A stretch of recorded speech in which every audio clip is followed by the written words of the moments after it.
Break के बाद स्वागत बढ़ते आगे। झारखंड पर बीजेपी केंद्रीय चुनाव समिति की बैठक है। बीजेपी की सीईसी में 55 उम्मीदवारों के नाम तय किए गए। जो सूत्र खबर दे रहे हैं 10 से 12 नामों पर फैसला जेपी नड्डा पर छोड़ा गया है। आज बीजेपी की लिस्ट जो है वो जारी हो सकती है। बीजेपी चुनाव समिति की बैठक में इस पर चर्चा की गई। 28 से 30 सीट की सूची आज जारी हो सकती है। तो देखिए, जो सीटों के फॉर्मूले को सेट करने की पूरी कोशिश जो है वो बीजेपी ने की है। केंद्रीय चुनाव समिति की बैठक थी और इस बैठक में जो कोर नेता थे झारखंड के वो बुलाए गए थे। प्रधानमंत्री शामिल थे, इसके साथ साथ अमित शाह गृह मंत्री भी शामिल थे। और इसमें 28 से 30 सीट पर माना जा रहा है कि आज जो नाम है वो सामने आ सकते हैं। तो नामों पर बीजेपी ने मंथन कर लिया है और ऐसे में बताया जा रहा है कि बीजेपी की सीईसी में 55 उम्मीदवारों के नाम जो है वो तय किए गए। 10 से 12 नामों पर फैसला जेपी नड्डा पर फिलहाल छोड़ा गया है। तो कल निर्वाचन आयोग की तरफ से चुनाव की तारीखों का ऐलान हुआ और दूसरी तरफ शाम में बीजेपी की बैठक भी थी और इस बैठक के जरिए नामों पर गहन मंथन किया गया, विचार विमर्श किया गया और माना यह जा रहा है कि 28 से 30 सीट पर आज पहली जो सूची है वो सामने कैंडिडेट की आ सकती है। बता दें कि 10 से 12 नामों पर फैसला अभी जेपी नड्डा पर छोड़ा गया है। तो कुछ ऐसी सीटें और कुछ प्रत्याशी जिनके नाम अभी भी नहीं आए हैं। रांची से हमारे साथ न्यूज 18 संवाददाता निरंजन जुड़ गए हैं। निरंजन, जो 55 उम्मीदवारों के नाम तय किए गए हैं, जो सूत्रों के हवाले से खबर है, क्या लग रहा है कि आज जो लिस्ट है वो सामने आएगी? बिल्कुल, देर रात तक लगभग 2 घंटे तक देर रात बैठक चली और बैठक में प्रधानमंत्री, केंद्रीय मंत्री और यहाँ प्रदेश अध्यक्ष, नेता प्रतिपक्ष मौजूद रहे और 68 सीटों पर चर्चा हुई। उनमें 2 सीट जदयू को देना है और लगभग 9 सीट इसमें देना है आजसू पार्टी को। जो सीटों पर मंथन हुई इसको लेकर के इसमें कोई सहमति नहीं है, चूंकि 2-3 उम्मीदवार जो वर्तमान में उनकी नाम हटाया जा सकता है। लेकिन आज उम्मीद है कि भाजपा मुख्यालय जो दिल्ली में है उस पर सीटों पर चर्चा आज जो होनी थी कल हुई है और सूची आज उसकी जारी हो सकती है। कई दौर की बैठक हुई इसमें। इससे पहले संसदीय दल की बैठक भी हुई थी दिल्ली में। इससे पहले यहाँ प्रदेश कार्य समिति की बैठक हुई, प्रदेश चुनाव समिति की बैठक हुई। जिन नामों पर चर्चा हुई है लगभग ये सीट फाइनल है। जैसे आप बात करें तो पूर्व में सांसद गिरिडीह से थे, उन्हें अब वो चुनाव लड़ेंगे बेरमो से, जो रविंदर पांडे हैं। और आप देखें कि खिजरी से रामकुमार पाहन पहले भी विधायक रह चुके हैं, चूंकि इस बार उनको टिकट मिली थी, उनको टिकट लगभग फाइनल है। और सबसे महत्वपूर्ण बात इसमें यह है कि पोटका से अर्जुन मुंडा की पत्नी मीरा मुंडा, उनको भी चुनाव लड़ने की संभावना प्रबल बताई जा रही है। वहीं जरमंडी से जो अभी बीजेपी के खाते में नहीं है वो कांग्रेस के खाते में है। मधुपुर भी नहीं है, कांग्रेस के खाते में है, यानी वहां से प्रत्याशी उन्हीं की है। ये सभी सीटों को लेकर के वर्तमान में जो कयास लगाए जा रहे थे, आज उस सीट की चर्चा देर रात तक होती रही। लेकिन आज इस पर सूची जारी हो सकती है। निरंजन, ये भी बताइए कि 10 से 12 सीट जो कि जेपी नड्डा तय करेंगे, क्या इस पे कोई नए नाम सामने आ सकते हैं? जी बिल्कुल, जैसे चाईबासा से जो हैं अभी गीता बालमुचू, वहाँ के जिला अध्यक्ष भी रह चुकी है, उन पर नाम है। और आप मनोहरपुर है, वहाँ से मनोज कोड़ा का नाम आ रहा है। जगन्नाथपुर से जो गीता कोड़ा सांसद भी थी, उन पर सीट फाइनल है। आपको जो 2-3 सीटें नई फाइनल आ रही है, सरायकेला से चंपई सोरेन है, जमुआ से मंजू देवी को टिकट मिलना है, यहाँ से केदार हजारा का टिकट लगभग कटना तय है जी। वहीं गांडे से जो वर्तमान में अभी कल्पना सोरेन विधायक हैं, हेमंत सोरेन की पत्नी, वहां से मुनिया देवी का टिकट लगभग फाइनल है। और झरिया से आपको बात करें कि झरिया चूंकि हॉट सीट है, इससे पहले भी। चलिए बिल्कुल निरंजन, तो इस लिस्ट पर सबकी नजर है। बहुत बहुत शुक्रिया इस अपडेट के लिए आपका। और इसी बीच बड़ी खबर सामने आ रही है। 36 घंटे में 7 विमान को बम से उड़ाने की धमकी दी गई है। भारतीय कंपनी के विमान को उड़ाने की धमकी दी गई। एयर इंडिया एक्सप्रेस इंडिगो के विमान को उड़ाने की धमकी दी गई है। साथ ही स्पाइस जेट की दरभंगा मुंबई विमान को भी उड़ाने की धमकी दी गई है। बड़ी खबर आपको बता रहे हैं, जहां मदुरई सिंगापुर विमान में धमकी दी गई है। इसके साथ ही दिल्ली शिकागो विमान को उड़ाने की धमकी दी गई है।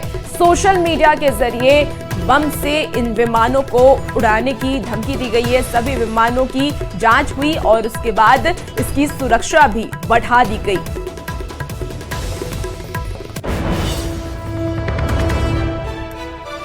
तो बड़ी खबर आपको बता रहे हैं, विमान को उड़ाने की धमकी गई है। 7 विमान को उड़ाने की धमकी दी गई है। भारतीय कंपनी के जो विमान है उसको उड़ाने की धमकी दी गई है। एयर इंडिया एक्सप्रेस हो, इंडिगो, इन दोनों ही विमानों को उड़ाने की धमकी दी गई, जो कि दरभंगा मुंबई विमान है और इसे उड़ाने की धमकी दी गई है। सोशल मीडिया के जरिए ये धमकी दी गई है। बड़ी खबर आपको बता रहे हैं, जहां सभी विमान की अब सुरक्षा बढ़ा दी गई है। पहले तो जांच हुई और उसके बाद इसकी सुरक्षा बढ़ा दी गई। बड़ी खबर राजधानी पटना से, जहां मंगलवार की रात पाटलिपुत्र थाना क्षेत्र के नेहरू नगर में एक बुजुर्ग दंपति की उनके घर में ही हत्या कर दी गई। घटना के बाद इलाके में सनसनी फैल गई। सिटी एसपी समेत तमाम अधिकारी मौके पर पहुंचकर मामले की छानबीन में जुट गए। फिलहाल पुलिस सीसीटीवी फुटेज के आधार पर इस हत्याकांड की गुत्थियों को सुलझाने में जुटी है। क्या है पूरा मामला, ग्राउंड जीरो से बता रहे हैं संवाददाता संजय कुमार।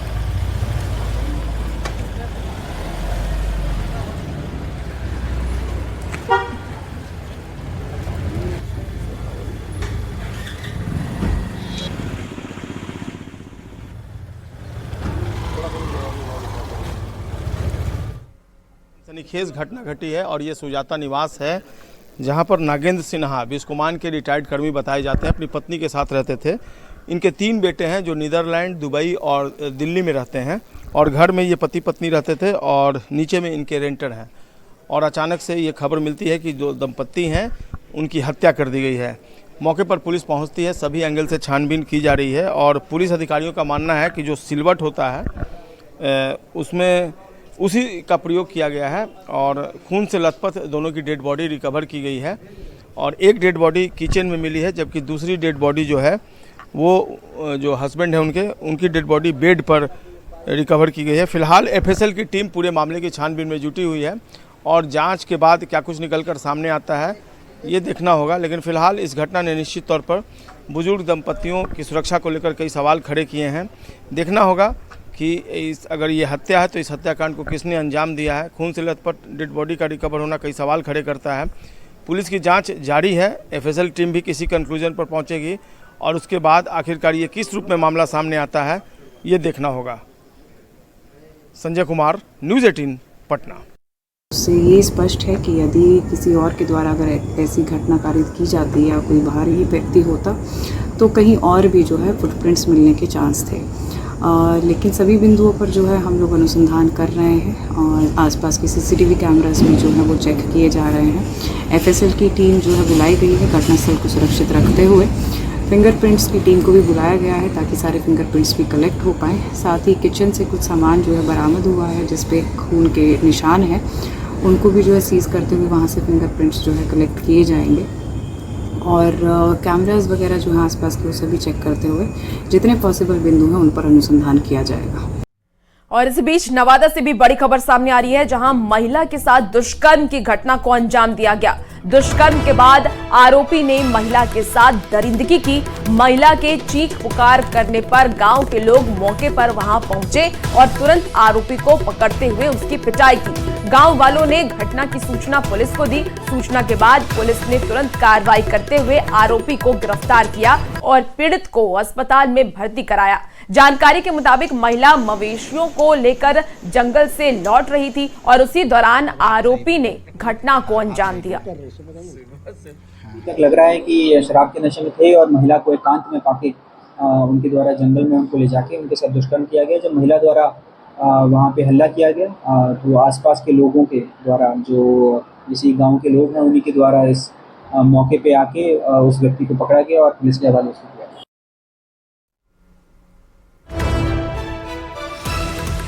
और ज्यादा जानकारी के लिए संवाददाता अनिल विशाल हमारे साथ फोन लाइन पर इस वक्त जुड़ चुके हैं। अनिल, बहुत ही दरिंदगी की खबर एक बार फिर से सामने आई है, ऐसे में फिलहाल बताइए क्या अपडेट है? आरोपी से पुलिस क्या कुछ पूछताछ कर रही है और जो पीड़िता है उसकी क्या स्थिति है?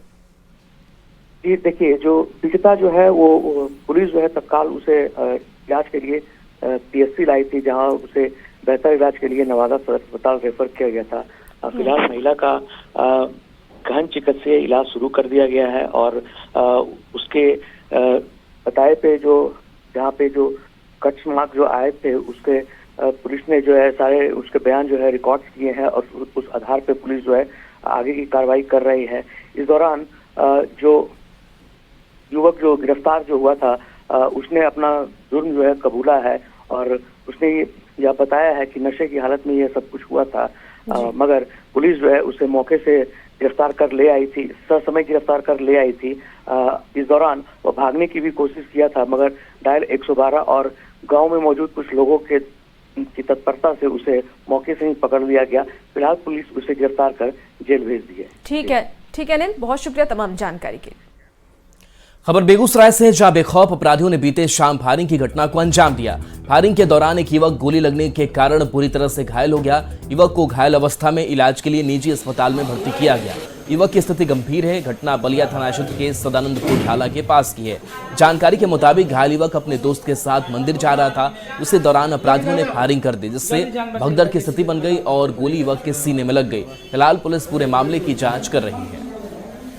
हम लोग के दुर्गा स्थान पर थे और ये लोग सामान लेने के लिए गए थे। उसी दौरान बस फायरिंग हुआ। फायरिंग होने के बाद क्या हुआ नहीं हुआ दूसरा बस गोली हुआ, बस इन लोग लग गए। मतलब ताबड़तोड़ फायरिंग हो गया? ताबड़तोड़ मतलब 55 गोली फायरिंग हुआ। और अब खबर समस्तीपुर से है, जहां विद्यापति नगर थाना क्षेत्र में पकड़ुआ शादी का मामला सामने आया है। प्रेमिका का आरोप है कि प्रेमी के रेलवे में नौकरी लगते ही उसने रिश्ता तोड़ दिया। प्रेमिका ने अपने प्रेमी को काफी मनाने की कोशिश की, लेकिन वो नहीं माना। प्रेमी शादी करने के लिए दहेज की डिमांड करने लगा। प्रेमिका ने बात करने के लिए प्रेमी को विद्यापति धाम मंदिर में बुलाया और परिजनों ने पकड़ुआ विवाह करवा दिया। हालांकि प्रेमी ने अपने ऊपर लगे सभी आरोपों से इनकार किया है। क्या मतलब यहाँ शादी करने आए थे? क्या परेशानी थी इतने देर से जो है तो शादी नहीं हो रहा था? लड़का तिलक मांग रहा था 10 लाख रुपया, एगो बुलेट मांग रहा था, इसलिए शादी नहीं कर रहा था। कितना दिन से जानते हैं उसको? 2 साल से जानते हैं। अच्छा, इस 2 साल में कोई घटना भी हुआ था? हुआ था, पैसा के चलते नहीं शादी कर रहा। अच्छा, तो रिलेशनशिप में आप 2 साल से थे? हाँ, 2 साल से। आपको बोले कि मेरे बगल का रिलेशन में था, इसको हम जानते थे। तो 2 साल से रिलेशन में थे ना भाई? ये नहीं है कि हम रिलेशनशिप में उनसे नजर मिला के बोलिए ना, उनसे साथ उधर रहे क्या 2 साल से इनसे साथ में थे ना, रिलेशन में बात होती थी ना फोन पर? बात कभी कभी होता था, लेकिन इसका मतलब रिलेशनशिप। आप मिलते भी थे ना अकेले में दोनों? बहुत आदमी से करता था, इसका मतलब रिलेशनशिप। खबर गया से है, जहां मां के सामने ही अपराधियों ने बेटी को चाकू मारकर गंभीर रूप से घायल कर दिया। बताया जा रहा है कि 12 अक्टूबर को रामसागर तालाब के पास कुछ युवक लड़ रहे थे। उनकी ओर से चलाई गई बेल्ट महिला को लग गई। इसका जब महिला की बेटी ने विरोध किया तो उस पर हमला बोल दिया गया। अभी तक किसी भी अपराधी की गिरफ्तारी नहीं हो पाई है। मंजूर है, लेकिन मेरे बेटा को छोड़ दो। एक था हाथ पकड़े हुए और दूसरा लड़का था जो पीछे से इसका ये भी मतलब अपने बचाव में हाथ पैर चलाने लगा था, लेकिन 6-8 लोग फिर बीच में आ चुके।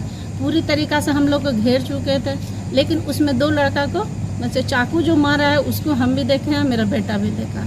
चाकू मारने के बाद सर 5 जगह इसको लगा हुआ है, जो कि अभी चेस्ट में है, जिसमें पाइप डाल के मतलब एयर निकाला जा रहा है। वहाँ कंडीशन इसका ज़्यादा सीरियस है।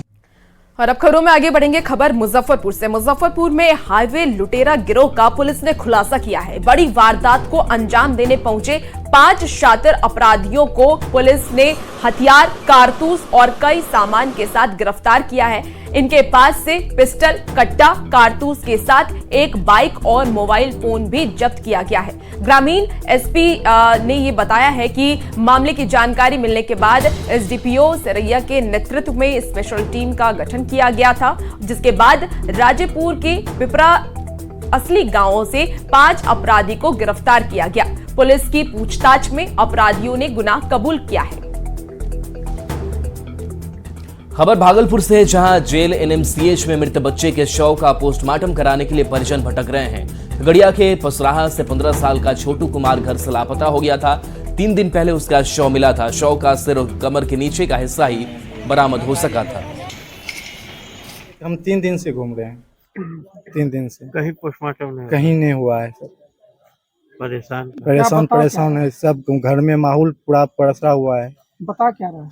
कुछ ही नहीं बता रहा है सर।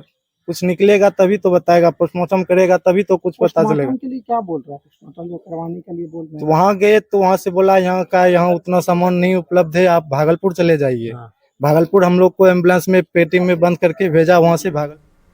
और मुख्यमंत्री नीतीश कुमार आज कटिहार के बरारे विधानसभा के भगवती मंदिर महाविद्यालय में सभा को संबोधित करेंगे और समारोह के दौरान 10,000 बाढ़ से विस्थापित लोगों को बास गीत पर्चा बांटेंगे। बास गीत पर्चा देने से जुड़े कार्यक्रम को लेकर के लोगों में बेहद ही उत्साह देखने को मिल रहा है। जेडीयू विधायक विजय सिंह और विधान पार्षद अशोक अग्रवाल इसके लिए सीएम का आभार भी उन्होंने जताया है। तो कटिहार से आप इस वक्त की एक बड़ी खबर बता रहे हैं। एकदम उसका आशा विभोर है कि कैसे हम उनको स्वागत करें, क्योंकि आजादी के बाद माननीय मुख्यमंत्री जिस काम के लिए आ रहे हैं, यहाँ विस्थापितों की बहुत बड़ी समस्या थी और लगभग 10,000 लोग विस्थापित थे 50-60 साल से। उसको न तो प्रधानमंत्री आवास का लाभ मिल पा रहा था, न शौचालय का लाभ मिल पा रहा था, न उसको जाति प्रमाण पत्र प्राप्त मिल रहा था। तो कल आने वाला समय में वो कुछ भी कर सकते हैं, इसलिए बरारी जनता की ओर से धन्यवाद है, बधाई है। प्रधानमंत्री आवास, शौचालय की सुविधा, सभी सुविधाएं मिल जाएगी उनको।